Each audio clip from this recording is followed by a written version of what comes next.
મારું નામ શીતલ છે. મેં મારી 4 વર્ષની દીકરીનું સ્કૂલમાં એડમિશન કરાવ્યું. જેવી તે સ્કૂલથી આવી, તેણે મને જોઈ અને કહેવા લાગી, મમ્મી, આજે મને પપ્પા લેવા આવ્યા હતા. આજે હું વાનમાં નથી આવી. આજે મને ઘરે પપ્પા મૂકી ગયા છે. તેની વાત સાંભળીને મારા પગ નીચેથી જમીન સરકી ગઈ. મારો આત્મા પણ કંપી ઉઠ્યો કે મારી દીકરી આ શું કહી રહી છે. કારણ કે મારા પતિને મૃત્યુ પામ્યાને 2 વર્ષ થઈ ગયા હતા. બરાબર 2 વર્ષ પહેલા તેમને હાર્ટ એટેક આવ્યો હતો, જેના કારણે તેમનું મૃત્યુ થયું હતું. મેં સત્ય જાણવા માટે સ્કૂલના ગેટ પર લાગેલા સીસીટીવી કેમેરા જોયા. આ જોઈને મારી આંખો ફાટી ગઈ. મારા બાળપણના એક કાળા પડછાયા આજે પણ મારી આંખોમાં જીવંત છે. જાણે દરેક દ્રશ્ય મારા દિલમાં તિરાડ પાડી દીધી હોય. હું કંઈ પણ ભૂલી શકતી નથી. મને બધું સારી રીતે યાદ છે. ભલું વીતી ગયેલો ખરાબ સમય કોઈ ભૂલી શકે છે ખરો? અને એવો સમય જેમાં તકલીફ અને દર્દ સિવાય બીજું કંઈ ન મળ્યું હોય. મારી ઉંમર 15 વર્ષની હતી જ્યારે મારી માતાનું મૃત્યુ થયું હતું. મારા પરિવારમાં માત્ર 3 લોકો હતા. મારા પિતાજી, મારી માતા અને હું. હું તે બંનેની લાડલી દીકરી હતી. મારા પછી મારી મમ્મીને બીજું સંતાન ન થઈ શક્યું. મારી મમ્મી મારું ખૂબ ધ્યાન રાખતી હતી. પછી એક એવો સમય આવ્યો જ્યારે અચાનક તેમની તબિયત ખરાબ થઈ ગઈ અને તે આ દુનિયા છોડીને ચાલી ગઈ. ફક્ત આ દુનિયા જ નહીં, પણ મને અને પિતાજીને પણ એકલા છોડીને ચાલી ગઈ હતી. અથવા કદાચ હું એમ કહું કે ફક્ત મને જ એકલી છોડીને ચાલી ગઈ હતી. કારણ કે પિતાજીએ તો તેમના મૃત્યુ પછી બીજા લગ્ન કરી દીધા હતા. તેમને તેમના સાથી મળી ગયા હતા, પણ મારું કોઈ નહોતું. માતાના મૃત્યુ પર પિતાજીની આંખોમાં આંસુ હતા. શરૂઆતમાં તો તેઓ મને ખૂબ પ્રેમ કરતા હતા. બધું બરાબર ચાલી રહ્યું હતું. મને પોતાની પાસે જ સુવડાવતા હતા. પણ એ સમય પણ જલ્દી જ વીતી ગયો, કારણ કે થોડા જ મહિનામાં મારે એક અજાણી સ્ત્રીનો સામનો કરવો પડ્યો. મારા પિતાજીએ બીજા લગ્ન કરી લીધા હતા અને એ અજાણી સ્ત્રી અમારા જીવનમાં આવી ગઈ હતી. મારી નવી માં, મારા પિતાજીની બીજી પત્ની. મારા માટે આ બધું નવું હતું. મને સારી રીતે યાદ છે, જ્યારે તે પહેલી વાર અમારા ઘરમાં આવી હતી, ત્યારે તેની આંખોમાં મારા માટે કોઈ પ્રેમ નહોતો, ન કોઈ પોતાપણું હતું. જાણે હું તેના માટે કંઈ જ ન હોઉં. જાણે હું તેના માટે માત્ર એક બોજ હોઉં. તેણે ક્યારેય મને પ્રેમ ભરી નજરથી જોયું પણ નહોતું. અને પછી આ વાત સમય જતાં સાચી સાબિત થવા લાગી. પિતાજી દિવસે ને દિવસે બદલાતા ગયા. જેઓ ક્યારેક મને પ્રેમ કરતા હતા, બીજી પત્નીના આવ્યા પછી તેમણે પોતાનું પૂરું ધ્યાન તેની પત્ની પર લગાવી દીધું હતું અને દીકરીને તો જાણે ભૂલી જ ગયા હતા. તેમની નજર અને પ્રેમ મારા માટે ઓછા અને તે સ્ત્રી માટે વધુ હતા. હું ચૂપચાપ બધું જોતી રહેતી કે પિતાજી તેમની સાથે હસતા, તેની સાથે જમતા, રાત્રે તેના રૂમમાં તેની સાથે બેસતા અને હું એકલી મારા ધાબળામાં સંકોચાઈને સૂઈ રહેતી. મારી માતાએ મને ક્યારેય એકલી છોડી ન હતી અને માતાના મૃત્યુ પછી એ જગ્યા પિતાજીએ લીધી હતી. પણ જ્યારે પિતાજીના બીજા લગ્ન થયા ત્યારે તેમણે મને પૂરી રીતે એકલી છોડી દીધી હતી. મારી દરેક જીદ, મારી દરેક ઈચ્છા, મારા દરેક આંસુ નિર્થક બની ગયા હતા.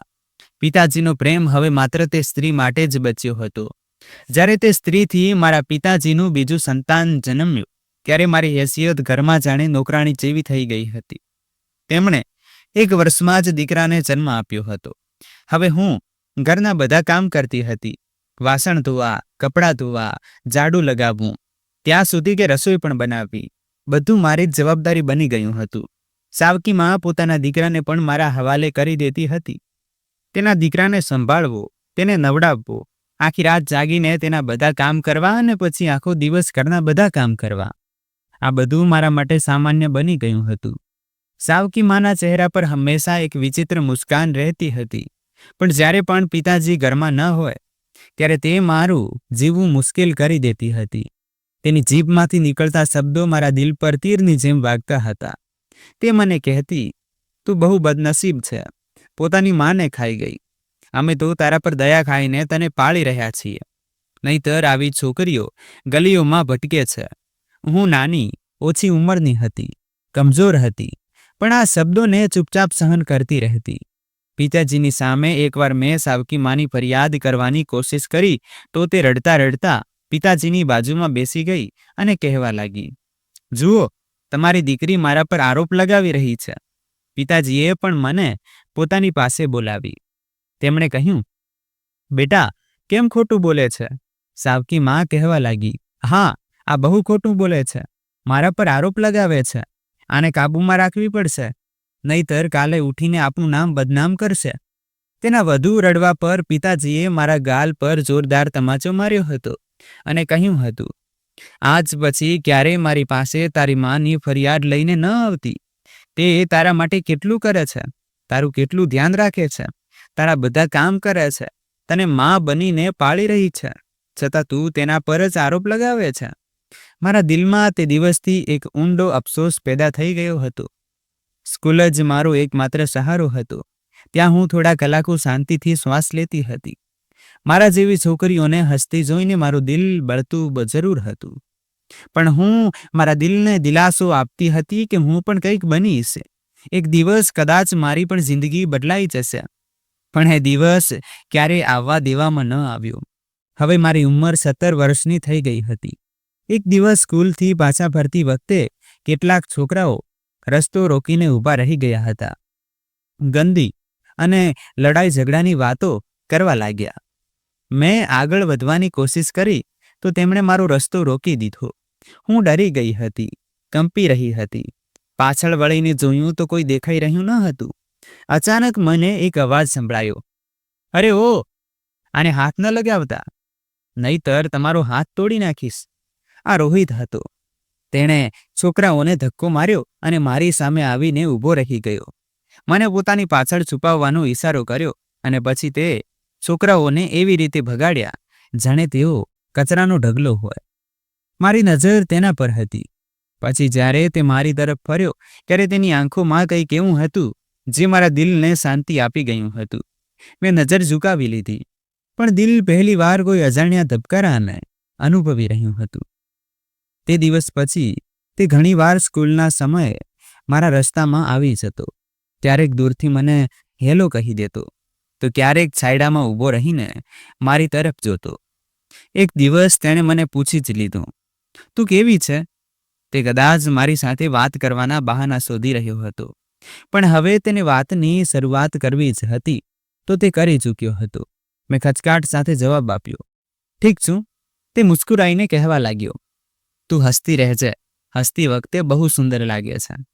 તે દિવસે હું આખો દિવસ અરીસામાં મારી જાતને જોતી રહી કે શું હાસ્ય મારા પર ખરેખર ખૂબ સુંદર લાગે છે કે પછી તે એમ જ મારી મજાક ઉડાવી રહ્યો હતો. પણ એ બધું એક સપનું બનીને રહી ગયું હતું, કારણ કે થોડા દિવસો પછી જ સાવકી માએ મને જગાડી અને કહ્યું, આજથી તારું સ્કૂલ જવાનું બંધ. ઉઠ, જલ્દી જલ્દી ઘરના બધા કામ કર. કપડાં ધો, બધા વાસણ પડ્યા છે, એને પણ ધોવાના છે. ભણવા ગણવાના સપના છોડી દે. બીજાના ઘરે જઈને તારે ઘરના કામ જ કરવાના છે, ભણવાનું નથી.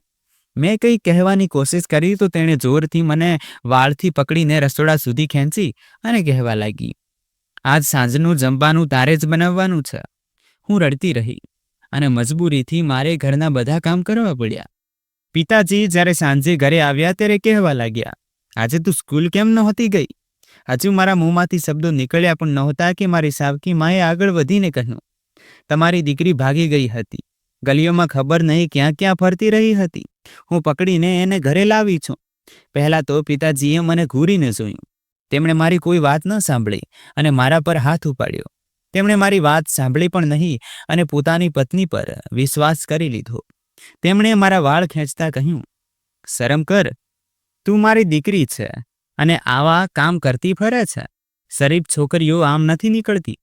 હવે પછી જો મેં તારી કોઈ ફરિયાદ સાંભળી તો આ વાળ પર કાતર ચલાવી દઈશ. હવે પછી સ્કૂલ જવાની કોઈ જરૂર નથી. ભણવાનું છોડી દે. જે કંઈ છે તે અહીં જ છે. ઘરનું કામ કર. હું ચૂપચાપ બેસીને રડતી રહી. મારા અંદરનું દરેક સપનું હવે તૂટીને વિખરાઈ ગયું હતું. ન પ્રેમ હતો, ન શિક્ષણ હતું, ન રોશની હતી, ન ઘરની શાંતિ હતી. મારા હાથમાં વાસણ હતા અને દિલમાં એક બોજ, જેનું વજન દિવસે ને દિવસે વધતું જતું હતું. એક સાંજે જ્યારે હું શાકભાજી લેવા માટે ઘરેથી નીકળી ત્યારે રસ્તામાં મને મોહિત મળ્યો. કહેવા લાગ્યો, શીતલ, તું ક્યાં છે? આ દિવસોમાં દેખાતી નથી. બધું બરાબર છે ને? મેં બસ એટલું જ કહ્યું, બધું બરાબર છે. તે મારી આંખોમાંથી વહેતા આંસુ જોઈને કંઈક કહેવા માંગતો હતો, પણ હું પાછી ફરીને ચાલી આવી. તે દિવસ પછી મેં જીવતા શીખી લીધું હતું. બસ સમય પસાર કરવો સમજાતું ન હતું. પણ રોહિત મારા માટે એક આશા બની ગયો હતો. હું મનમાં અને મનમાં તેના વિશે વિચારીને મુસ્કુરાતી રહેતી, તેને યાદ કરતી. તે ઘણીવાર ગલીના નાકે મળતો, જ્યાંથી સ્કૂલનો રસ્તો શરૂ થતો હતો, અને હવે હું સ્કૂલ નહોતી જતી તો તે મારી રાહ જોતો રહેતો. એક દિવસ મેં હિંમત કરીને જાતે ત્યાં જવાનું શરૂ કર્યું. કદાચ દિલને વિશ્વાસ અપાવવા માંગતી હતી કે હજુ બધું ખતમ નથી થયું, હું હજુ શ્વાસ લઈ શકું છું. તે મને જોઈને મુસ્કુરાયો, કહેવા લાગ્યો, શીતલ, આ દુનિયા તારા જેવી છોકરીઓ માટે નથી બની, પણ આપણે આ દુનિયાને આપણા જેવી બનાવીશું. તું બસ મારો હાથ પકડી રાખજે. અને હું સાચે જ તેનો હાથ પકડી લેતી હતી. સમય પસાર થતો ગયો અને અમારા પ્રેમને 1 વર્ષ વીતી ગયું હતું. રોહિતની ઉંમર મારાથી 3 વર્ષ વધુ હતી. તે 20 વર્ષનો હતો. હજુ સુધી મારી સાવકી માને ખબર નહોતી પડી કે હું ઘરના કોઈ કામ માટે બહાર નીકળી છું તો રોહિતને પણ મળું છું. અને અમારો આ શાંત પ્રેમ હજુ સુધી સફળ હતો. અમે બંને કંઈક ને કંઈક બોલતા રહેતા, નાની નાની વાતો, જેમ બે સાચા સાથી એકબીજા સાથે વહેંચે છે. એક દિવસ તેણે મારો હાથ પકડીને કહ્યું, જો તું મને નહીં મળે તો કદાચ હું પણ એવો જ થઈ જઈશ જેવો આ મહોલ્લો છે. હું હસીને કહેવા લાગી, તો તું મારા જેવો બની જા.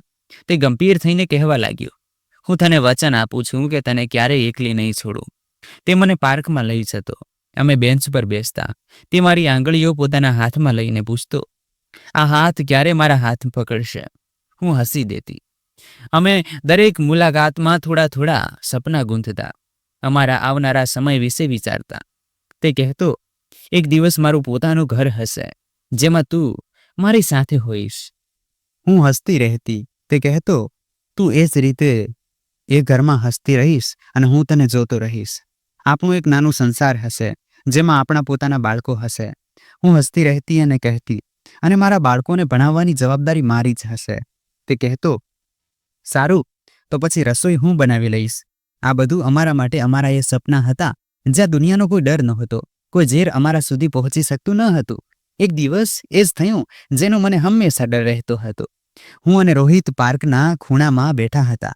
મેં તેના ગભા પર માથું રાખ્યું હતું અને તે મને કોઈ ફિલ્મના હીરોની જેમ કહી રહ્યો હતો કે કેવી રીતે તે કોઈ નાનો બિઝનેસ શરૂ કરવા માંગે છે.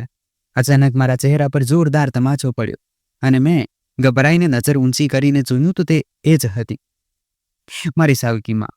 તેની આંખો જાણે લોહી ઓકી રહી હતી. તેણે મને હાથથી પકડીને ખેંચી લીધી, એટલા જોરથી ખેંચી કે હું જમીન પર પડી ગઈ અને તે ચીસો પાડવા લાગી. અમે તારો આવો ઉછેર કર્યો હતો કે તું રસ્તા પર બેસીશ અને છોકરાઓ સાથે રખડપટ્ટી કરીશ. તે અમારી ઇજ્જત માટીમાં ભેળવી દીધી છે. દફા થઈ જા અહીંથી. મનહૂસ.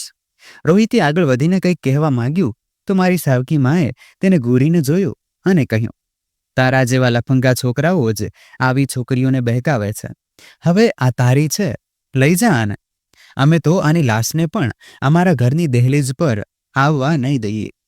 મારા કાનોમાં જાણે શીશુ પીગળીને પડી રહ્યું હોય. હું કંપી રહેલા પગલે તેમની સાથે ચાલવા લાગી અને તે મને ઘસડીને પોતાની સાથે લઈ જઈ રહી હતી. રસ્તામાં જે જે મળ્યું તેને બૂમ પાડીને જણાવ્યું, જુઓ લોકો, અમારી ઇજ્જતની દુશ્મન, જુઓ ગંદી નાળીની પેદાશ, અવારા છોકરીઓ જુઓ, જેમને અમે છાયો આપ્યો, જેને સહારો આપ્યો, જેનો ઉછેર કર્યો. હવે આ અમારી બદનામી બની ગઈ છે. ઘરે પહોંચીને તેમણે દરવાજો બંધ કરી દીધો અને મને ધક્કો મારીને અંદર ફેંકી દીધી. પિતાજી સામે સોફા પર બેઠા હતા. સાવકીમાં કહેવા લાગી, વધામણી હો તમને, તમારી લાડકી દીકરી બહાર છોકરાઓ સાથે ગુલછર્રા ઉઠાવી રહી હતી. અમે જ ખોટા હતા જે અમે આને ઘરમાં રાખી. હવે કાં તો આને કાઢી દો અથવા અમને. પિતાજીએ કંઈ પણ કહ્યા વગર મને પોતાની ચપ્પલ ફેંકીને મારી. પછી તે જોરથી બૂમો પાડવા લાગ્યા, નીકળી જા મારા ઘરમાંથી. તેમણે કહ્યું, તું તો એવી નીકળી જેના વિશે મેં વિચાર્યું પણ નહોતું. તે મારી નાક કપાવી દીધી છે. નીકળી જા અહીંથી. હું તારો ચહેરો પણ હવે જોવા નથી માંગતો. હું જમીન પર બેસીને રડતી રહી. સાવકી માં મારી ચોટલી પકડીને કહેવા લાગી, હવે કહે, ક્યાં ક્યાં જતી હતી અને કોના કોના સાથે મળતી હતી? અમને બધી ખબર તો પડે. હું ચીસો પાડતી રહી. મેં કંઈ નથી કર્યું. હું માત્ર તેની સાથે વાતો કરતી હતી. તે હસીને કહેવા લાગી, ઓહો, તો તારી રોજ વાતો થતી હતી પાર્કોમાં છોકરાઓના ખભા પર માથું રાખીને? લોકો સાચું જ કહે છે કે માં ન હોય તો દીકરી બેલગામ થઈ જાય છે. હું રડી રહી હતી અને મારી આંખો સામે રોહિત અને તેની માં અમારા ઘરના આંગણામાં ઊભા હતા. તેમને જોઈને મારા શ્વાસ જાણે રોકાઈ ગયા. હું ભાગીને છત પર જતી રહી. સાવકી માએ એક નજર તે બંને પર નાખી અને મોં મચકોડતા કહ્યું, હા તો બહેન, બધું બરાબર છે. આજે અમારી દહેલીજ કેવી રીતે યાદ આવી? રોહિતની માએ ધીમેથી કહ્યું, બહેન, હું રોહિતની માં છું. આ મારો દીકરો છે રોહિત. હું તેનું માંગવું તમારી દીકરી માટે લઈને આવી છું. જો યોગ્ય લાગે તો વાત આગળ વધારીએ. હું ખુશ હતી કે રોહિતે હિંમત બતાવી અને તે તરત જ પોતાની માં સાથે મારા ઘરે માંગુ લઈને આવી ગયો હતો. હજુ રોહિતની માના શબ્દો પૂરા નહોતા થયા કે મારી સાવકી માં હસવા લાગી. ઓહો, કમાલની વાત છે. માંગુ, એ પણ આ આવારા છોકરી માટે, જેને અમે કેટલી વાર પાર્કમાં રંગે હાથે પકડી છે. રોહિતની માના કપાળ પર કરચલીઓ પડી ગઈ હતી. તેમણે કહ્યું, બહેન, તમે વાતને ખોટી રીતે સમજી રહ્યા છો. મારા દીકરાની નિયત સાફ છે. તેણે મને બધું જણાવી દીધું છે.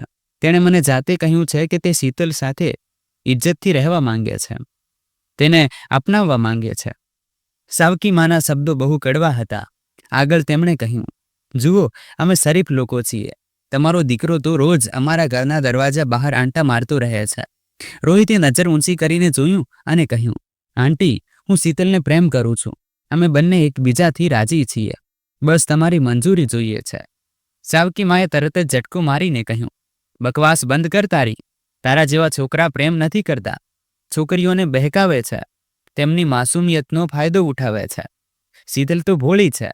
તે તેને તારી જાળમાં ફસાવી છે. રોહિતની માએ ફરી એકવાર નરમ શબ્દોમાં કહ્યું, બહેનજી, અમારી નિયત ખરાબ હોત તો અમે માંગો લઈને ન આવત. ત્યારે જ પિતાજીનો અવાજ ગુંજ્યો. તેમણે કહ્યું, બસ, બહુ થયું, બહુ સાંભળ્યું. નીકળી જાઓ મારા ઘરમાંથી. હું મારી દીકરીના લગ્ન કોઈ આવારા છોકરા સાથે નહીં કરાવું. હું જે છત પર ઊભી હતી, મારા હાથ કંપી રહ્યા હતા. દિલ જાણે તબકવાનું ભૂલી ગયું હતું. સાવકી માનો અવાજ ફરીથી ગૂંજવા લાગ્યો. તેમણે કહ્યું, અને સાંભળો, જો ફરીથી આ છોકરાનો પડછાયો પણ શીતલ પર પડ્યો તો અમે તેને પોલીસના હવાલે કરી દઈશું. રોહિતે મારી તરફ એક નજર નાખી. મારી આંખોમાં આંસુ ભરેલા હતા. તે પોતાના પર કાબુ રાખીને ઊભો રહ્યો. નજર ઝુકાવીને અને પોતાની માનો હાથ પકડીને દરવાજા તરફ ચાલી નીકળ્યો. હું નીચે ન આવી શકી. પગ જાણે જમીન સાથે ચોંટી ગયા હતા. પિતાજીનો ગુસ્સો આસમાને પહોંચ્યો હતો. તે અંદર આવતા જ ગરજ્યા, શીતલ, બદતમીજ છોકરી, ક્યાં છે તું? નીકળ બહાર. હું જાણે હોશમાં આવી અને દોડીને નીચે પહોંચી. મારા પગ કંપી રહ્યા હતા, પણ ચહેરા પર સ્પષ્ટ હતું કે મેં કોઈ ભૂલ નથી કરી. મેં કહ્યું, પિતાજી, તમે મારી વાત તો સાંભળો. મેં કંઈ ખોટું નથી કર્યું. તેમણે મને જોતા જ જોરથી તમાચો માર્યો, જેનો અવાજ બહુ જોરદાર હતો. મારી સાવકી માં કહેવા લાગી, તે અમારી ઇજ્જત માટીમાં મેળવી દીધી. મહોલ્લામાં અમારું માથું ઝુકાવી દીધું. તને શું કમી હતી જે છોકરાઓ સાથે ફરતી હતી? મેં આંખોમાં આંસુ સાથે કહ્યું, પિતાજી, તે રોહિત છે. તેણે માંગવું મોકલ્યું હતું. ઇજ્જતથી મારો હાથ માંગવા આવ્યો હતો. ત્યારે સાવકી માં તરત જ ચીસો પાડવા લાગી, ઇજ્જતથી? ઓહો, શીતલ, બેશરમીની પણ હદ હોય છે. બધાની સામે બદનામ કરીને હવે કહે છે કે તે ઇજ્જતથી આવ્યો હતો. આજે જ્યારે મેં તમને બંનેને પાર્કમાં બેઠેલા જોયા હતા તો હું કહી નથી શકતી. મને તો શરમ આવે છે. આ તેની બાહોમાં લપેટાયેલી હતી. અરે, આ દિવસ જોતા પહેલા હું મરી કેમ ન ગઈ? તે દિવસે પિતાજીએ ફરીથી ખુરશી પર જોરથી હાથ માર્યો. હજુ હું કંઈક કહેવા જતી હતી કે તેમણે મને રોકી દીધી અને કહેવા લાગ્યા, હવે હું તારા મોંમાંથી એક શબ્દ પણ નહીં સાંભળું. આજ પછી તે છોકરો આ ઘરની આસપાસ પણ આવ્યો તો યાદ રાખજે, હું તને જાનથી મારી નાખીશ. મારા કાનોમાં માત્ર એક જ શબ્દ ગુંજી રહ્યો હતો. તે મારી ઇજ્જત માટીમાં મેળવી દીધી. હું ચૂપચાપ ઊભી રહી. અંદરથી ચીસો પાડવા માંગતી હતી, બધું કહેવા માંગતી હતી, પણ જીભ બંધ થઈ ગઈ હતી. બસ આંખો વરસવા લાગી હતી. સાવકી માએ બીજા જ દિવસે સંબંધ કરાવનારી સ્ત્રીને બોલાવી અને ઊંચા અવાજમાં કહ્યું, જેવું પણ હોય, આજે જ તેનો સંબંધ પાકો કરાવો. કાળો, કદરૂપો, લંગડો, લૂલો હોય કે વૃદ્ધ હોય, યુવાન હોય, જે પણ મળે ચાલશે. મારે તેના નખરા હવે સહન નથી કરવા. તેણે અમારી નાક કપાવી દીધી છે. હું હવે તેને મારા ઘરમાં વધુ દિવસ સહન નહીં કરી શકું. સંબંધ કરાવનારી સ્ત્રીએ મારી તરફ જોયું અને કહેવા લાગી, છોકરી તો દેખાવમાં સીધી લાગે છે. સાવકી માએ નાક ચડાવતા કહ્યું, છોકરાઓ સાથે પાર્કમાં ફરનારી કોઈ સીધી લાગી શકે છે? સમજી તું, તેની જીભ ચૂપ છે, પણ આંખો અને હરકતો બધું બોલે છે. હું માથું ઝુકાવીને બેઠી રહી, જાણે મારું અસ્તિત્વ જ મારી વિરુદ્ધ સાક્ષી બની ગયું હોય. 2 દિવસ પછી એક સ્ત્રી અને એક પુરુષ અમારા ઘરે આવ્યા. તેઓ રજતના પાડોશી હતા. તેમણે રજત વિશે જણાવ્યું કે તે બહુ શરીફ છોકરો છે, અનાથ છે, સુલઝેલો, સમજદાર છે, મહેનતથી કમાય છે અને ભણેલો ગણેલો પણ છે. તેની કોઈ ખરાબ આદત પણ નથી, બસ ગરીબ છે, માતા પિતા નથી. જો તમે રાજી હોવ તો લગ્ન કાલે જ કરી દઈએ. મારા પિતાએ એક ક્ષણ માટે મારી તરફ જોયું, પછી સાવકી મા તરફ, જે તરત જ કહેવા લાગી, અમને કોઈ વાંધો નથી, આ સંબંધ અમને મંજૂર છે, જલ્દીથી લગ્ન કરાવી દો. હું કંઈક બોલવા માંગતી હતી, પણ અવાજ ગળામાં ફસાઈ ગયો હતો. હું રૂમમાં ગઈ, દરવાજો બંધ કરી દીધો અને એક ખાલી કાગળ પેન ઉપાડી. દિલમાંથી કાગળ પર શબ્દો વહેવા લાગ્યા. રોહિત, આજે હું બસ છેલ્લી વાર પત્ર લખીને જઈ રહી છું. મને માફ કરી દેજે જો મારી ચૂકીએ ક્યારેય તને દુઃખ આપ્યું હોય તો. હું તારી સાથે જિંદગી વિતાવવા માંગતી હતી, સપના પણ જોયા હતા, પણ જિંદગી સપનાઓથી નહીં, સચ્ચાઈઓથી બને છે. અને મારી સચ્ચાઈ એ છે કે હું હવે કોઈ બીજાની થવા જઈ રહી છું. તું બહુ સારો છે, શ્રેષ્ઠ છે, પણ મારી કિસ્મતમાં તો ઘા જ લખેલા છે. મારા માટે પ્રાર્થના કરજે કે જે વ્યક્તિ સાથે મારું નામ જોડાવા જઈ રહ્યું છે તે મને ઇજ્જત આપે. બાકી હું તારા માટે હંમેશા પ્રાર્થના કરતી રહીશ. તારી શીતલ. મેં પત્રને વાળીને મારી પાડોશણની દીકરી રશ્મિને કહી દીધું કે તે ગમે તે રીતે આ પત્ર રોહિત સુધી પહોંચાડી દે. લગ્નની રાત્રે મારી આંખો એટલી રડી ચૂકી હતી કે હવે આંસુ પણ થાકી ગયા હતા. સાદા કપડાં પહેરીને રૂમમાં નજર આવ્યો. હું નજર ઝુકાવીને બેઠી હતી. તે આવીને એક ખૂણામાં બેસી ગયો. થોડી ક્ષણો પછી કહેવા લાગ્યો, મને ખબર છે કે તમારું દિલ ક્યાંક બીજે લાગેલું હતું. તે કદાચ હજુ પણ તેનું જ છે. હું જબરદસ્તી કોઈના દિલ પર કબજો કરવા નથી માંગતો. હું થોડી વાર ચૂપ રહી, પછી કહ્યું, રજત, હું તમને દિલથી સ્વીકારી શકું છું. બસ થોડો સમય આપો, એટલો સમય જેટલો હું મારા ઘા પર મલમ લગાવી શકું. મને તમારાથી કોઈ ફરિયાદ નથી, ન કોઈ ગીલો શીખવો છે. બસ મારા તૂટેલા અસ્તિત્વને સંભાળવામાં થોડી ધીરજ જોઈએ. તેણે ધીમેથી કહ્યું, મને કોઈ ઉતાવળ નથી. તું મારું ભાગ્ય છે અને હું મારા ભાગ્ય પર ધીરજ રાખવાનું જાણું છું. મેં પહેલી વાર કોઈ પુરુષની આંખોમાં મારા માટે પ્રેમ અને ઇજ્જત જોઈ હતી. તેની આંખોમાં ના હવસ હતી, ન દાવા હતા, માત્ર એક શાંતિથી ભરેલો વિશ્વાસ હતો. જાણે તે કહી રહ્યો હોય, હું રાહ જોઈશ શીતલ, જેટલું ચાહે, જેટલી વાર ચાહે. હું તારી હા વગર કોઈ દાવો નહીં કરું. એક ક્ષણ હતી જ્યારે મેં પહેલી વાર વિચાર્યું કે ઉપરવાળાનો દરેક નિર્ણય આપણા જ કોઈને કોઈ ફાયદા માટે હોય છે. શરૂઆતના દિવસોમાં હું માત્ર ચૂપ રહેતી હતી અને તે પોતાની હદમાં રહેતો હતો અને હું મારી હદમાં. પણ દરેક દિવસ એક એવો પહેલું લઈને આવતો હતો, રજતની નરમાઈ, તેના શબ્દોનું સુકૂન અને મારી વાતોને કોઈ પણ સવાલ વગર સાંભળી લેવું. બધું ધીમે ધીમે મારા દિલમાં ઉતરવા લાગ્યું હતું. એક રાત્રે મેં તેને જમ્યા પછી ચાનો કપ આપતા પૂછ્યું, રજત, ક્યારેય તમને એવું લાગ્યું છે કે તમે એકલા છો? તેણે હળવા સ્મિત સાથે મારી તરફ જોયું અને કહેવા લાગ્યો, એકલું તો ત્યારે લાગે છે જ્યારે તમારી આસપાસ અવાજ હોય પણ દિલમાં શાંતિ હોય. હું તો હંમેશા શાંતિમાં જ ઉછેર્યો છું. મેં આશ્ચર્યથી પૂછ્યું, શાંતિમાં કેવી રીતે? તે કહેવા લાગ્યો, હું એક અનાથાશ્રમમાં ઉછેર્યો છું. માતા પિતાનો ચહેરો પણ મને યાદ નથી. જ્યારે હું 5 વર્ષનો હતો ત્યારે મને અનાથાશ્રમના દરવાજે છોડી દેવામાં આવ્યો હતો. આ નામ રજત પણ મને અનાથાશ્રમવાળાઓએ જ આપ્યું હતું. મેં આશ્ચર્યચકિત નજરે તેની તરફ જોયું, જાણે કોઈએ મારા દિલને ચીરી નાખ્યો હોય. મેં ધીમેથી કહ્યું, તમે ક્યારેય શોધ નથી કરી?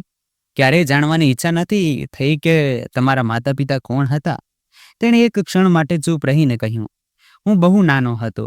જ્યારે મને હોશ આવ્યો ત્યારે એટલો સમય વીતી ચૂક્યો હતો કે કંઈ ખબર જ ન પડી શકી. ઈચ્છાની જગ્યા હકીકતને લઈ લીધી હતી અને હકીકત એ હતી કે કોઈ નહોતું જે મને પોતાનું કહે. મારા હાથમાં ચાનો કપ કંપી રહ્યો હતો. મેં નજર નીચે કરીને બસ એટલું જ કહ્યું, હું તમારા વિશે બહુ ઓછું જાણું છું, પણ જે આજે જાણ્યું છે તેણે મારી નજરમાં બહુ મોટી જગ્યા બનાવી લીધી છે. તેણે મારી તરફ નજર ઝુકાવી અને નરમાશથી કહ્યું, હું મોટો નથી શીતલ, બસ જેટલું દુઃખ સહન કરતો ગયો એટલું ચૂપ થતો ગયો. અનાથાશ્રમની છત વાદળી રંગની હતી, પણ વાદળી રંગ આકાશની જેમ કિનારા વગરની પણ લાગતી હતી અને નિર્દય પણ. ત્યાં મિત્રો હતા, પણ દરેક ચહેરો સામાન્ય, દરેક હાસ્ય સામાન્ય, દરેક દિલમાં એક ચાહત. મેં ક્યારેય કોઈની પાસેથી કોઈ આશા નહોતી બાંધી, કારણ કે જેમના છાયા બાળપણમાં જ છીનવાઈ જાય છે તેઓ પછી તડકા સાથે દોસ્તી કરી લે છે. મેં પહેલીવાર તેની આંખોમાં આંસુ જોયા હતા. એ આંસુ જે રોકાયેલા હતા પણ અવાજ વગરના તોફાનની જેમ વહેવા તૈયાર હતા. મેં મારો હાથ તેના હાથ પર મૂક્યો અને કહ્યું, હવે તમે એકલા નથી, હું તમારી સાથે છું. હું તમને એ ઇજ્જત, એ પ્રેમ આપીશ જેના વિશે તમે માત્ર વિચાર્યું હશે. તેણે ધીમેથી મારો હાથ પકડીને કહ્યું, આ જ વિશ્વાસ મારી સૌથી મોટી દોલત છે. શીતલ, મને તમારાથી કોઈ ફરિયાદ નથી. હું તમને મજબૂર નહીં કરું કે તમે મારા વીતેલા સમયનો બોજ ઉઠાવો, પણ જો તમે મારું વર્તમાન સુધારવા માંગો તો મને જીવવાની કળા આવડી જશે. મેં નજર ઝુકાવી અને કહ્યું, પ્રેમ સમયથી નથી થતો, અહેસાસથી થાય છે. તમે મારી ઇજ્જત રાખી, મારા દુઃખને શબ્દો વગર સમજી લીધું. આ પછી દિલનું ઝૂકવું સ્વાભાવિક હતું. હું તમારી સાથે વફાદારી કરવા માંગુ છું, તમારી જિંદગીને પ્રેમથી ભરી દેવા માંગુ છું અને તમારા માટે પ્રાર્થના બનીને જીવવા માંગુ છું. તે જ ક્ષણે મેં કોઈ શપથ ન ગાધા, કોઈ દાવો ન કર્યો. બસ દિલોને સ્વીકારી લીધું કે સંબંધ હવે માત્ર સંબંધનું નામ નથી, પણ એક નવા સફરની શરૂઆત છે જેમાં પ્રેમ, વિશ્વાસ અને બે તૂટેલા દિલોને જોડવાની તમન્ના સામેલ છે. અમારો પ્રેમ ક્યારે વધતો ગયો કંઈ ખબર જ ન પડી. જાણે દરેક અહેસાસ અવાજ વગરનો હોય, વચનો બોલાઈ ગયા હોય. દરેક રાત્રે ઊંઘ પહેલાંની એ વાતો, એ માથા પર છવાયેલો સુકૂન અને સવારે જાગતા જ આંખોમાં ચમકતી પોતાની ઝલક, બધું એટલું નરમ, એટલું પૂરું લાગવા માંડ્યું હતું કે જાણે જિંદગી હવે આ જ દાયરામાં અટકી ગઈ હોય. અને પછીના જ મહિને એ ખુશી આવી જેણે મારા અંદર નવી જિંદગીની સુગંધ ભરી દીધી. હું ગર્ભવતી હતી. આ સમાચાર મળતા જ મારા અંદરનો સન્નાટો ખુશીઓથી ભરાઈ ગયો. રજતે સાંભળ્યું તો તે ક્ષણભર માટે ચૂપ રહ્યો અને પછી મારા ખોળામાં માથું રાખીને બસ એટલું જ કહ્યું. મારા અંદર તો જાણે શ્વાસ રોકાઈ ગયા હતા, ખુશીથી, ડરથી, વિશ્વાસથી. તેણે કહ્યું, શીતલ, હું હવે માત્ર તારાથી નહીં, તમારા બંનેથી પ્રેમ કરું છું. તે દિવસોમાં તે મને ક્યાંય જવા દેતો ન હતો. કામ પર પણ જતો તો વારંવાર ફોન કરીને પૂછતો રહેતો કે કંઈ ગાધું કે નહીં, શ્વાસ તો બરાબર આવે છે ને. હું હસતીને તોતી કહેતો, મારો દીકરો હસ્તીમાંથી જન્મ લેશે, રડતીમાંથી નહીં. હું કહેતી, દીકરી થશે કે દીકરો? તે હસતો અને કહેતો, જે પણ થશે તારા પર જ જશે, કારણ કે તું તેની માં છે. બસ એટલું જ મારા ગર્વ માટે પૂરતું છે. 9મા મહિને જ્યારે મને હોસ્પિટલ લઈ જવામાં આવી ત્યારે તે મારી સાથે બેઠો રહ્યો, મારી આંગળીઓ પકડીને વારંવાર મારા માટે પ્રાર્થના કરતો રહ્યો. કહેવા લાગ્યો, ખબર છે શીતલ, આજે પહેલી વાર ડર લાગે છે. એવું લાગ્યું જાણે કંઈક ખોઈ ન દઉં. તમારા બંનેની સલામતી માટે પ્રાર્થના કરી રહ્યો છું. બસ તું સલામત રહેજે. અને પછી એક ક્ષણ આવી ગઈ જ્યારે મારી દીકરી મારી છાતી પર લાગીને શ્વાસ લઈ રહી હતી અને રજતની આંખોમાંથી સતત આંસુ વહી રહ્યા હતા. તેણે મારા માથા પર ચૂમીને કહ્યું, આ ક્ષણ બહુ યાદગાર છે. હું આને હંમેશા યાદ રાખીશ. શીતલ, મને લાગે છે કે હું આજે પૂરો થઈ ગયો છું. બધું બરાબર હતું. જિંદગી એક પ્રેમ ભર્યા દાયરામાં ફરી રહી હતી અને તે દાયરામાં અમારા બંનેના સપના પણ હતા. પછી અચાનક એક રાત્રે તેના છાતીમાં દુખાવો પડ્યો. તેણે છાતી પર હાથ રાખીને કહ્યું, શીતલ, દિલમાં જાણે કંઈક ખૂંચી રહ્યું છે. આ સાંભળીને મારા હોશ ઉડી ગયા. હું તેને તરત જ હોસ્પિટલ લઈ ગઈ. આખા રસ્તે તે મારો હાથ પકડીને કહેતો રહ્યો, મારી દીકરીનું ધ્યાન રાખજે શીતલ, તે તારી જેમ મજબૂત બને, તારી જેમ આંખોમાં દુનિયા સમેટે. મારી રાહ ન જોતી. હું રડતી રહી, ચીસું પાડતી રહી, પણ તેનો હાથ હથેળીમાંથી સરકી ગયો અને પછી એક એવી શાંતિ છવાઈ ગઈ જે મારા અસ્તિત્વમાં ઉતરી ગઈ હતી, જે કદાચ આખી જિંદગી ખતમ ન થઈ શકે. હોસ્પિટલના સફેદ પલંગ પર તેનું અસ્તિત્વ નિર્જીવ પડ્યું હતું, પણ તેની પકડ મારા દિલ પર હજુ પણ એટલી જ મજબૂત હતી. થોડા જ દિવસો વીત્યા હતા. હજુ મારા આંસુ સુકાયા પણ નહોતા કે ફોન વાગ્યો અને સાવકી માનો અવાજ સંભળાયો. તેમણે કહ્યું, સાંભળ્યું છે કે તારો પતિ મરી ગયો? હવે અહીં પાછા આવવાના સપના ન જોતી. અમે તને વિદાય કરીને અમારી ફરજ પૂરી કરી દીધી હતી. હવે તું જાણે અને તારી ઓલાદ અમને તારું મોઢું ન બતાવતી. હું ચૂપ રહી અને દિલમાં વિચાર્યું કે હું પાછી કેમ જઈશ? ત્યાં મારા માટે બચ્ચું જ શું છે, જ્યાં માત્ર મારા માટે આરોપો જ આરોપો છે અને બીજું કંઈ નથી. હું મારી દીકરીને છાતી સરસી ચાંપીને વિચારતી રહી કે હવે જિંદગી મને ક્યાં લઈ જશે. પણ એટલું નક્કી હતું કે હું રજતની દીકરીને એવી સ્ત્રી બનાવીશ જે કોઈની સામે ઝૂકીને નહીં, આંખમાં આંખ નાખીને વાત કરશે. એક દીકરીને છાતીએ લગાવીને હું મારી આંખો સામે મારી દુનિયાને વિખેરાતી જોતી રહી. શરૂઆતના દિવસોમાં કંઈ સમજાતું ન હતું. ન ખાવાની ચિંતા હતી, ન પહેરવાની. બસ મારી દીકરી નેહાને ખોળામાં લઈને રજતની છેલ્લી વાતો કરતી, કહેતી કે મારી દીકરી તારી જેમ મજબૂત બને. હું મારી જાતને વારંવાર કહેતી કે હવે મારી દીકરી કમજોર ન પડી શકે. શીતલ, આ બાળકી તને તૂટતી જોઈ ન શકે. પછી સમય સાથે મેં મારી જાતને સંભાળી લીધી. કપડાં જાતે ધોવાનું શરૂ કરી દીધું. રસોઈ બનાવવાનું પણ શરૂ કરી દીધું. દીકરી ખોળામાં હોય અને દિલમાં દર્દ લઈને મેં દરેક દરવાજો ખટખટાવ્યો અને લોકો પાસેથી શીખ્યું. જૂની સિલાઈ મશીન ખરીદી અને મહોલ્લાની સ્ત્રીઓને કહ્યું કે તમારા બાળકોના કપડાં મારી પાસે સિલાવી લેજો. હું ઓછા પૈસા લઈશ અને કામ પણ સારું કરીશ. શરૂઆતમાં એક બે સ્ત્રીઓ આવી. કોઈએ દુપટ્ટો આપ્યો, કોઈએ સાડીનો ચણિયો સિલાવવા આપ્યો, તો કોઈએ બ્લાઉઝ. કહ્યું કે શીતલ બહેન, તમારી સિલાઈ બહુ ચોખ્ખી છે. હું ચૂપચાપ કામ કરતી હતી. સમયનું બૈડું આ જ રીતે ચાલી રહ્યું હતું. દિવસ રાત સિલાઈ. મને તો ઋતુઓની પણ ખબર નહોતી પડતી. બસ મશીનની સોયમાં ગૂંથાયેલા સપનાઓ સાથે 4 વર્ષ વીતી ગયા હતા. નેહા 4 વર્ષની થઈ ગઈ હતી. મેં દિલ મજબૂત કરીને તેનું એડમિશન નજીકની જ સ્કૂલમાં કરાવી દીધું હતું. એડમિશન ફોર્મ ભરતી વખતે નામ લખ્યું તો હાથ કંપી ગયા. પિતાની જગ્યાએ નામ લખતી વખતે આંખો સામે છેલ્લું દ્રશ્ય ફરી વળ્યું. તેનો કંપી રહેલો હાથ અને છેલ્લા શબ્દો, મારી દીકરી તારી જેમ મજબૂત બનશે. મેં આંસુ લૂંછ્યા. ફોર્મ જમા કરાવ્યું અને નેહાનો નાનો હાથ પકડીને તેને સ્કૂલના ગેટ પર ઊભી કરી દીધી. તે મારી તરફ જોઈને કહેવા લાગી, મમ્મી, હું રોજ સ્કૂલ જઈશ ને? મેં ગરદન હલાવી અને કહ્યું, હા બેટા, તું રોજ સ્કૂલ જઈશ, ભણીશ, આગળ વધીશ. તેણે કહ્યું, પછી હું પણ તમારા જેવી મોટી થઈને કામ કરીશ. મેં તેને પ્રેમ કર્યો અને કહ્યું, નહીં બેટા, તું તારી મા જેવી નહીં બને, બલકે તું તો મારાથી પણ વધુ સારી બનીશ. તારા માટે સિલાઈ મશીન નથી બની, બલકે તારે તો કલમ ઉઠાવવાની છે અને શિક્ષણનો લિબાસ પહેરવાનો છે. સ્કૂલના પહેલા દિવસે હું દરવાજાની બહાર ઊભી રહી જ્યાં સુધી તેનો છેલ્લો પીરિયડ પૂરો ન થયો. તે બહાર આવી તો ખુશીથી ચહેકી રહી હતી. કહેવા લાગી, મમ્મી, આજે ટીચરે મને સ્ટાર આપ્યો છે અને કહ્યું કે નેહા બહુ હોશિયાર છોકરી છે. મેં દિલમાં અને દિલમાં કહ્યું કે બેટા, હોશિયાર તો તું જન્મ્યા પછી જ થઈ ગઈ હતી, જ્યારે તે તારી મમ્મીના અસ્તિત્વને ફરીથી જીવવાની કળા આપી હતી. રાત્રે તે પુસ્તકો ખોલીને કહેતી, મમ્મી, મને આ ભણાવો છે. હું થાકેલા હાથોથી પણ તેના અવાજ પર જીવંત થઈ જતી. પછી દરેક સવારનું રૂટીન બની ગયું હતું.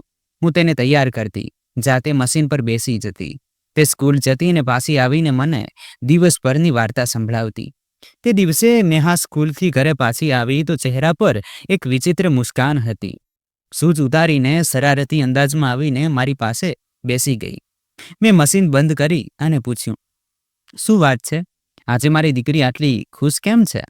તેણે ધીમેથી કહ્યું, મમ્મી, તમને ખબર છે, આજે મને પપ્પા મળવા આવ્યા હતા.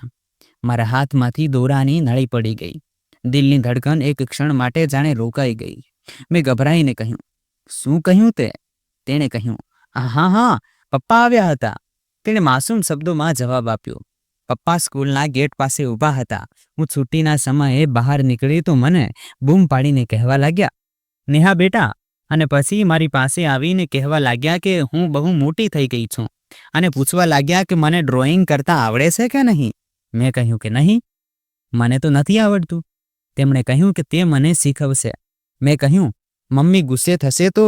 તેમણે કહ્યું કે નહીં બેટા, મમ્મીને ન કહેતી, આ આપણી વચ્ચેનું સિક્રેટ છે. દીકરીની વાત સાંભળીને મેં ઝટકાથી તેના હાથને પકડી લીધો. મેં કહ્યું, નેહા, તેણે તને હાથ તો નથી લગાડ્યો ને? બેટા, તે હસવા લાગી અને કહેવા લાગી, નહીં મમ્મી, તેમણે તો માત્ર વાત કરી હતી અને થોડી વાર વાત કરીને પછી તે ચાલ્યા ગયા હતા. હું બહુ પરેશાન થઈ ગઈ હતી. આખો દિવસ બેચેન રહી. બીજી સવારે હું નેહા સાથે તેની સ્કૂલ ગઈ. સ્કૂલના ગેટ પર ઊભેલા ચોકીદારને પૂછ્યું, અહીં કોઈ અજાણ્યો માણસ આવે છે જે બાળકી સાથે વાત કરે છે? તેણે કહ્યું, નહીં મેડમ, એવો તો કોઈ નથી આવતો. બધા જ બાળકોના વાલીઓ તેમને લેવા આવે છે. તમે કોની વાત કરી રહ્યા છો? મેં તેને કોઈ જવાબ ન આપ્યો અને સીધી સ્કૂલની અંદર પ્રિન્સિપાલના રૂમમાં પહોંચી ગઈ. દરવાજો ખોલીને કહ્યું, મેડમ, હું નેહાની મા છું. મારે તમારી સાથે એક બહુ જરૂરી વાત કરવી છે. શું તમે મને સીસીટીવી ફૂટેજ ચેક કરાવી શકો છો સ્કૂલના ગેટ તરફના? તેમણે મને આશ્ચર્યથી જોયું અને પૂછવા લાગ્યા, શું થયું છે મેડમ? શું અમે તમારી પરેશાની વિશે જાણી શકીએ છીએ? મેં ઊંડો શ્વાસ લીધો અને કહ્યું, દીકરી કહી રહી હતી કે તેના મૃત પિતા અહીં આવે છે તેને મળવા માટે. પ્રિન્સિપાલે ચોંકીને મારી તરફ જોયું અને કહેવા લાગ્યા, મૃત પિતા? મેં કહ્યું, જી, મારા પતિનું મૃત્યુ 4 વર્ષ પહેલા થઈ ગયું છે અને જો કોઈ અજાણ્યો તેને દીકરી કહીને બોલાવી રહ્યો છે તો હું જાણવા માંગુ છું કે તે કોણ છે. મારા માટે મુશ્કેલ થઈ રહ્યું છે એ જાણવું કે ખબર નહીં તે કોણ અજાણ્યો માણસ છે જે મારી દીકરી પાછળ પડ્યો છે. ક્યાં કેવું ન હોય કે કોઈ અપહરણ કરતા હોય. તેમણે કહ્યું, ઠીક છે મેડમ, અમે તમારી મદદ કરીશું. તેમણે સ્ટાફને બોલાવ્યો અને ગઈકાલની સીસીટીવી ફૂટેજ કઢાવી. જેવી જ તે વિડીયો ચાલી, નેહા ગેટમાંથી નીકળતી દેખાઈ અને પછી કેમેરાના ખૂણામાં એક પુરુષનો ચહેરો ઉભરી આવ્યો. જેવી મેં તેની શકલ જોઈ, મારા શ્વાસ રોકાઈ ગયા. મારી આંખો ફાટી ગઈ. તે બીજું કોઈ નહીં પણ રોહિત હતો. એ જ ચહેરો, એ જ નજર, તેનામાં બિલકુલ બદલાવ નહોતો આવ્યો. તે ઝૂકીને મારી દીકરી નેહા તરફ જોઈને કંઈક કહી રહ્યો હતો. પછી હસવા લાગ્યો અને હાથથી કંઈક ઇશારો કર્યો. નેહા મુસ્કુરાઈને આગળ વધી. તે ગરદન ઝુકાવીને તેની તરફ ઝૂક્યો અને પછી 2 ડગલા પાછળ હટીને ચાલ્યો ગયો. બીજા દિવસે હું સ્કૂલની બહાર છુટ્ટીના સમય પહેલા પહોંચી ગઈ. હું ગેટની પાછળ દિવાલના છાંયડામાં ઊભી રહી ગઈ. જેવો છુટ્ટીનો સમય થયો, બાળકો નીકળવા લાગ્યા અને પછી તે આવ્યો. ગેટથી થોડા અંતરે ઊભો રહ્યો અને નેહા જેવી જ ગેટમાંથી નીકળી તેવી નજીક જવા લાગ્યો. તેણે નેહાને કહ્યું, નેહા બેટા, એક ક્ષણ માટે મારી દીકરી રોકાઈ ગઈ પણ પછી પાછળ વધી ગઈ. તે મારી હાજરીથી અજાણ હતો. મેં ઊંચા અવાજમાં કહ્યું, શું શીખવીશ મારી દીકરીને? ખોટું બોલવાનું. તેણે ચોંકીને પાછળ ફરીને મારી તરફ જોયું. તેની આંખો આશ્ચર્યથી ફેલાઈ ગઈ અને કહેવા લાગ્યો, શીતલ, તું? હું તેની બિલકુલ નજીક પહોંચી ગઈ હતી. નેહા મારો અવાજ સાંભળીને ડરી ગઈ. મેં રોહિતથી મારી દીકરીને દૂર રાખવાની પૂરી કોશિશ કરી પણ નેહાની જીદ અને તેની વિનંતી, રોહિતનું વારંવાર સ્કૂલની બહાર આવવું અને ધીમે ધીમે થકવી રહ્યું હતું મને. મેં એક દિવસ મારી જાતને કહ્યું કે જો આ માણસ મારી દીકરીને મળવા માંગે છે તો જોઈ લઈશ કે ક્યાં સુધી મળશે અને કેટલી વારમાં પોતે જ થાકી જશે. તે દિવસે તો હું તેને કંઈ પણ કહ્યા વગર મારી દીકરીને જબરદસ્તી ઘરે લઈ આવી હતી. પણ મારી દીકરી સતત તેની સાથે પછી મળતી રહી. પણ રોહિત થાકતો ન હતો. તે રોજ સ્કૂલ આવતો હતો, ક્યારેક નેહા માટે કલર્સ લઈને, તો ક્યારેક તેના માટે ચોકલેટ્સ અને રમકડા લઈને, તો ક્યારેક તેની પસંદગીના પુસ્તકો લઈને આવતો હતો. નેહા તો એવી ખુશ થતી જાણે ઘણા વર્ષો પછી તેણે પોતાની કોઈ ઓળખ પાછી મેળવી લીધી હોય. મેં અનુભવ્યું કે તે મારી દીકરીને સંભાળવાનું જાણે છે. તે તેના માસૂમ સવાલોનું શાંતિ અને પ્રેમથી જવાબ આપતો હતો, તેના વર્તનને સમજતો. અને એક દિવસ નેહાએ કહ્યું, મમ્મી, પપ્પા કહે છે કે જો તમે રજા આપો તો તે અમને આઈસ્ક્રીમ ખવડાવવા લઈ જાય. મેં એક ક્ષણ માટે મારી દીકરીની આંખોમાં જોયું. તે બહુ જ ખુશ હતી. રોહિત સાથે તેને બહુ સારું લાગતું હતું અને તે આઈસ્ક્રીમ ખાવા જવા માટે સવાલ નહોતી કરી રહી પણ વિનંતી કરી રહી હતી. મેં મારી દીકરીની માસૂમ ખુશી જોઈને હા કહી દીધી હતી અને અમે ત્રણેય એક પાર્કના ખૂણામાં બેન્ચ પર બેઠા હતા. નેહાના હાથમાં તેની મનપસંદ ફ્લેવરની આઈસ્ક્રીમ હતી અને તેને મજાથી ખાતા ખાતા નીચે પાડી રહી હતી. રોહિતે ટીસ્યુ કાઢી અને તેના હાથ સાફ કર્યા અને પછી મારી તરફ જોવા લાગ્યો.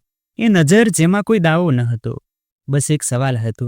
મેં મારો ચહેરો ફેરવી લીધો ત્યારે તેણે ધીમેથી કહ્યું, શીતલ, મારે તારી સાથે વાત કરવી છે.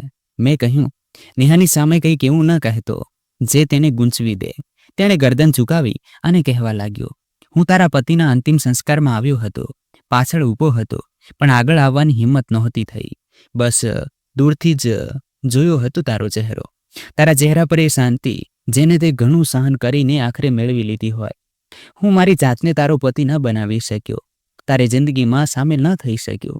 મેં ચોંકીને રોહિત તરફ જોયું. મેં કહ્યું, શું તને ખ્યાલ છે કે તારું આ રીતે ફરીથી આવું જવું મારી જિંદગીને કંઈક મુશ્કેલીમાં નાખી રહ્યું છે? નેહા અને તેના પિતા કહેવા લાગી છે, અને હું નથી જાણતી કે તું ક્યારે ચાલો જઈશ. તેણે તરત જ કહ્યું, હું જવા માટે નથી આવ્યો શીતલ. હું હવે હંમેશા તારી સાથે રહેવા માંગુ છું. તારો અને તારી દીકરીનો ખ્યાલ રાખવા માંગુ છું.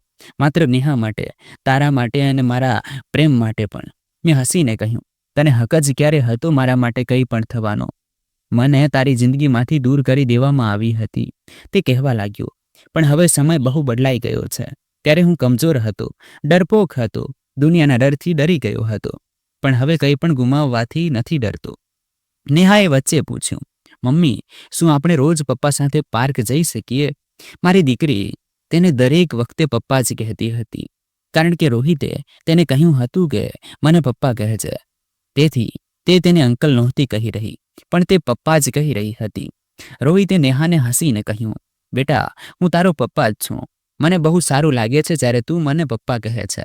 મેં તરત જ કહ્યું, બેટા, આ બધું એટલું સરળ નથી હોતું. દરેક વાતની એક હદ હોય છે, એક સમય હોય છે, એક સચ્ચાઈ હોય છે જેને નજરઅંદાજ ન કરી શકાય. રોહિતે મારી વાત કાપતા કહ્યું, શું સચ્ચાઈ છે કે આપણે બંને ભૂલો કરી હતી? તે કદાચ વધુ સહન કર્યું હતું, પણ હવે હું હંમેશા રહેવાનો ઈરાદો લઈને આવ્યો છું. મેં ગુસ્સા ભર્યા અંદાજમાં કહ્યું, ઈરાદા માત્ર શબ્દોના નથી હોતા, તેમની સાથે વીતેલા સમયનો બોજ પણ હોય છે, જેને ઉઠાવવો દરેકના બસની વાત નથી. તે કહેવા લાગ્યો, જો તું મારો સાથ આપીશ તો મારા માટે બધું સરળ થઈ જશે અને બધું શક્ય બનશે. મેં નેહા તરફ જોયું જે હવે બેન્ચની પાછળ કંઈક શોધી રહી હતી, અને મેં કહ્યું, મારી શરત માત્ર એક છે. જો તું નેહાની જિંદગીમાંથી ફરીથી પાછો ગયો તો હું તને ક્યારેય માફ નહીં કરું. હું વારંવાર મારી જાતથી નજર ચોરી રહી હતી. અરીસામાં મારો ચહેરો જોવાની હિંમત નહોતી થતી. રોહિતની દરેક વાત, દરેક વર્તન, દરેક વિચાર મને એક તરફ ખેંચતો હતો અને મારો અંતરાત્મા મને બીજી તરફ. મેં એક દિવસ મારી જાતને સવાલ કર્યો, શું આ બધું ખોટું છે? અને બીજી જ ક્ષણે જવાબ આપ્યો, હા, કદાચ ખોટું છે, કારણ કે હું હજુ પણ કોઈ બીજાની વિધવા છું, અને જે માણસની પત્ની હતી તે હવે ઉપર જતો રહ્યો છે, પણ તેના નામ સાથે જોડાયેલી મારી વફાદારી હજુ પણ જીવંત છે. પણ રોહિતની હાજરી જાણે દિવસે ને દિવસે તેની વફાદારીના શ્વાસ છીનવી રહી હતી. તે મારા અંદરમાં એક નરમાઈ ઓગાળી રહ્યો હતો જે મેં વર્ષોથી અનુભવી નહોતી. તે રોજ સાંજે દરવાજો ખટખટાવતો અને કહેતો, શીતલ, નેહાને બહાર લઈ આવ, ક્યાંક ફરવા જઈએ. અને હું આ બહાને તેની સાથે ચાલી પડતી. એક દિવસ મેં કહ્યું, તને મારા પ્રત્યે સહાનુભૂતિ છે કે પછી બીજું કંઈ? તે ગંભીર થઈને કહેવા લાગ્યો, શીતલ, સહાનુભૂતિ કોઈ બાળક સાથે કરાય છે. હું તારી પાસે રહેવા માંગુ છું, તારી સાથે રહેવા માંગુ છું, દરેક દિવસ, દરેક ક્ષણ. મેં કડકાઈથી કહ્યું, આ બધું સરળ નથી રોહિત. હું રોજ મારા મૃત પતિના આત્માની શાંતિ માટે પ્રાર્થના કરું છું, અને સાંજે તારી સાથે બેસીને ચા પીઉં છું. તો શું તું સમજે છે કે આ બધું મારા માટે સામાન્ય વાત છે? તે કહેવા લાગ્યો, તો શું તું આ બધું મજબૂરીમાં કરી રહી છે? હું ચૂપ થઈ ગઈ. તેણે મારા હાથ તરફ ઇશારો કર્યો અને કહેવા લાગ્યો, આ હાથ મેં નહોતો પકડ્યો, પણ દરેક વખતે તે જાતે જ આગળ કર્યો હતો. શીતલ, તારે જાત સાથે લડવાની જરૂર નથી. હું તને મજબૂર નથી કરી રહ્યો. તે રાત્રે મને આખી રાત ઊંઘ ન આવી. બસ હું આ બાજુથી તે બાજુ પડખા ફેરવતી રહી. મારા પતિની યાદો, તેમની વાતો, તેમની સાથે વિતાવેલી એક એક ક્ષણ જાણે કોઈ ફિલ્મની જેમ મારી આંખોની આસપાસ ફરતી રહી હતી. સાથે સાથે રોહિતની હાજરી તેની વાતો, તેની શાંતિ, તેની મદદ કરવી, મારી દીકરીને પ્રેમ કરવો, તેની સાથે જોડાયેલી મુસ્કાન, બધું જ આ ફિલ્મનો ભાગ બની ગયું હતું. સવારે મેં બારીની બહાર જોતા મારી જાતને કહ્યું, શું હું સાચે જ કોઈ બહુ મોટું પાપ કરી રહી છું? શું મારી જિંદગીને ફરીથી જીવવાનો હક મારી પાસેથી છીનવાઈ ગયો છે? નેહા મારી પાસે આવી, મારા ગળે લાગી ગઈ અને કહેવા લાગી, મમ્મી, પપ્પાએ કહ્યું છે કે તે આજે આપણી સાથે જમશે. તમે પણ એકવાર તેમને કહી દો ને કે તમે પણ એ જ ઈચ્છો છો કે તે આપણી સાથે રહે. મેં તેનો ચહેરો જોયો. આંખોમાં ખુશી હતી જે વર્ષોથી દેખાઈ નહોતી, પણ દિલમાં એક ગૂંચવણ હતી જ ચીસો પાડી રહી હતી કે હું ખોટું કરી રહી છું. મેં તેને ખોળામાં ઉપાડી અને કહ્યું, બેટા, જો કોઈની ખુશીમાં કોઈનું દુઃખ છુપાયેલું હોય તો શું તે ખુશી સાચી હોય છે? તે કહેવા લાગી, મમ્મી, જો કોઈનું દુઃખ વહેંચવાથી 3 લોકોની ખુશી પાછી આવી જાય તો તે સાચું સુખ હોય છે ને મમ્મી? મેં તેને પ્રેમ કર્યો અને દિલમાં એક ઊંડો શ્વાસ લીધો. રોહિત આવ્યો તો મેં તેને જોયો. તે કંઈક બોલવા જ જતો હતો કે મેં કહ્યું, ક્યારેક ક્યારેક દિલના દરવાજે બેઠેલો કોઈ મુસાફર માત્ર એટલા માટે પાછો મોકલી દેવાય છે કે આપણે સમજીએ છીએ કે તે મહેમાન છે. જો કે તે ત્યાં જ રહેવા આવ્યું હતું. તે કહેવા લાગ્યો, અને જો એ જ મહેમાન દરવાજો ખટખટાવ્યા વગર બસ બેઠો રહે તો? મેં કહ્યું, તો કદાચ તેના દિલનું અપમાન થાય છે. તે મુસ્કુરાઈને કહેવા લાગ્યો, શીતલ, શું હું અંદર આવી શકું છું? મેં થોડી ક્ષણો માટે વિચાર્યું, પછી કહ્યું, હવે કદાચ મોડું થઈ ગયું છે, કારણ કે તું અંદર આવી ચૂક્યો છે. બસ મને સ્વીકારવામાં સમય લાગી રહ્યો છે. તેણે કોઈ જવાબ ન આપ્યો, માત્ર ત્યાં જ બેસી ગયો, જાણે હવે ક્યાંક જવાનું ન હોય. મેં દિલમાં મારા પતિના આત્માને કહ્યું કે મેં તમારો હક અદા કરી દીધો છે. કદાચ હવે મારે મારો હક લેવાનો છે, જીવવાનો, મુસ્કુરાવવાનો, અને હવે એ બધું અનુભવવાનું જે વર્ષોથી દબાવી દેવામાં આવ્યું હતું. રોહિત બહુ સારો માણસ હતો. તેણે પોતાનો વેપાર પણ બહુ સારો કરી લીધો હતો. પણ આજે તે કંઈક અલગ લાગી રહ્યો હતો. બપોરે જ્યારે તે પાછો આવ્યો તો મેં પૂછ્યું, ક્યાં હતા આટલી વાર સુધી? તેણે નજર ઝુકાવીને કહ્યું, પંડિતજી સાથે વાત કરવા ગયો હતો. મેં આશ્ચર્યથી પૂછ્યું, શેના વિશે? તેણે થોડી ક્ષણો શાંતિ રાખી, પછી કહેવા લાગ્યો, પૂછવા ગયો હતો કે વિધવા છોકરી સાથે લગ્ન કરવું કેવું છે. મારા હાથ કાંપી રહ્યા હતા. મેં નજર ચોરી અને કહ્યું, પંડિતજીએ શું કહ્યું? તેણે ધીમેથી કહ્યું, તેમણે કહ્યું છે કે આ તો બહુ સારી વાત છે. જો તું કોઈ નિરાધારને સહારો આપવા માંગે છે તો તારાથી વધુ પુણ્યનું કામ કદાચ આ દુનિયામાં કોઈએ નહીં કર્યો હોય. વિધવા કે કુંવારી છોકરી જો એકલી હોય તો તેની રક્ષા, તેનો સાથ, તેને સહારો આપવો, લગ્નથી સારો કોઈ રસ્તો હોઈ જ ન શકે. હું થોડી વાર ચૂપ રહી, કંઈ બોલી ન શકી. દિલમાં એક વિચિત્ર બેચેની હતી, જાણે વર્ષો પછી કોઈ દરવાજો ખુલવા જઈ રહ્યો હોય. નેહા આ સમયે બહાર આંગણામાં રમી રહી હતી. પછી તે અચાનક આવીને મારા ગળે વળગી ગઈ. કહેવા લાગી, મમ્મી, તમને ખબર છે, મેં પ્રાર્થના કરી હતી કે ભગવાનજી મને મારા પપ્પા પાછા આપી દો. મેં તેના વાળ સહેલાવ્યા. તે કહેવા લાગી, રાત્રે ચૂપકેથી મેં ભગવાનજીને કહ્યું હતું કે મારા પપ્પાને મને પાછા આપી દો, કારણ કે તમે દરેક સમયે એકલા રહો છો. બધા કામ પણ તમારે જ કરવા પડે છે. પણ જો તમારી સાથે પપ્પાનો સાથ હોય તો બધું સરળ થઈ જશે. મારી આંખોમાંથી આંસુ નીકળવા લાગ્યા હતા. રોહિતે દરવાજાની ચોખટ પર ઊભા રહીને કહ્યું, નેહા, જો તારી મમ્મી રજા આપે તો શું હું સાચે જ તારો પપ્પા બની શકું છું? નેહાએ તરત જ કહ્યું, જો મમ્મી હા પાડી દેશે તો હું રોજ પ્રાર્થના કરીશ કે તમે ક્યારેય ન જાઓ મને છોડીને. રોહિતે મારી દીકરીને વચન આપ્યું હતું અને શપથ ખાઈને કહ્યું હતું કે હું ક્યારેય તમને લોકોને છોડીને ક્યાંય નહીં જાઉં, હંમેશા તમારી સાથે રહીશ. મેં પણ ધીમેથી દિલમાં ને દિલમાં કહ્યું કે કાશ એવું જ થાય.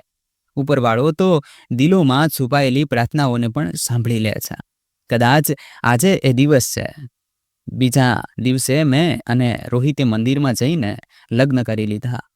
લગ્ન બહુ શાંતિથી અને સાદગીથી થયા હતા. રોહિતે અગ્નિને સાક્ષી માનીને મને વચન આપ્યું હતું કે હું મારી પત્ની અને દીકરીની આખી જિંદગી રક્ષા કરીશ. તેમને આખી જિંદગી પ્રેમ અને સ્નેહ આપીશ. મારા દિલે એકવાર કહ્યું કે હું પણ એવું જ કરીશ.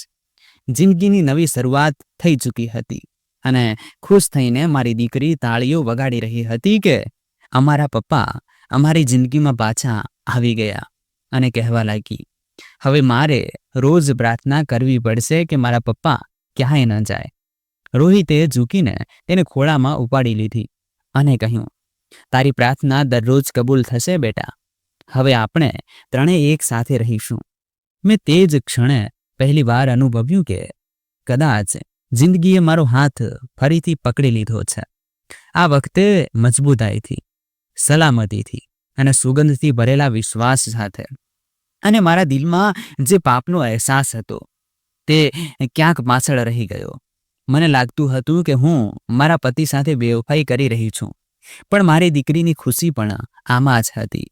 રોહિત મને અને મારી દીકરીને પોતાની સાથે પોતાના ઘરે લઈ ગયો હતો. અમે ત્યાં ખુશી ખુશી જિંદગી વિતાવી રહ્યા છીએ. મારી દીકરી આખી જિંદગીમાં એટલી ખુશ નથી રહી જેટલી રોહિત સાથે રહે છે. તેને પિતાનું નામ અને પિતાનો સાથ જોઈતો હતો, જે તેને રોહિત પાસેથી મળ્યો. મિત્રો, આશા કરું છું કે તમને અમારી વાર્તા પસંદ આવી હશે. જો વાર્તા પસંદ આવી હોય તો વિડીયોને લાઈક કરો, ચેનલ પર નવા હોવ તો ચેનલને સબસ્ક્રાઈબ કરો, અને હા, નોટિફિકેશન બેલને જરૂર દબાવો જેથી આગામી અપડેટ સૌથી પહેલા તમને મળે. ધન્યવાદ મિત્રો.